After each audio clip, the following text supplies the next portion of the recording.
Mga kababayan, sa darating po na Mayo 12, ating pong iboto Ronald Umali para congressman ng ika-4 na distrito ng lalawigan ng Batangas. Ronald Umali para congressman, tunay at tapat na maglilingkod sa ating bayan. Ronald Umali, maaasahan. Ako po ay hindi nangangako ng mga bagay na hindi ko kayang tuparin. Hindi ko rin sisiraan ang aking mga katunggali sa politika, sapagkat naniniwala akong ang halalan ay isang pagkakataon para sa paglilingkod, hindi para sa paninira. Ang akin pong hiling ay ang inyong tiwala at suporta sa pamamagitan ng inyong boto.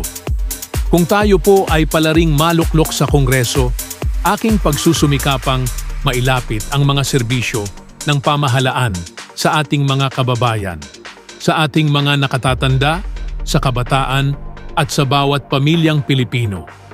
Tututukan natin ang mga programang pangkabuhayan, edukasyon, kalusugan at iba pang serbisyong nararapat lamang matanggap ng mamamayan. Hindi ko ito magagawa mag-isa, kaya't ako po ay taus-pusong humihiling ng inyong pakikiisa. Sama-sama, magagawa natin ang pagbabago.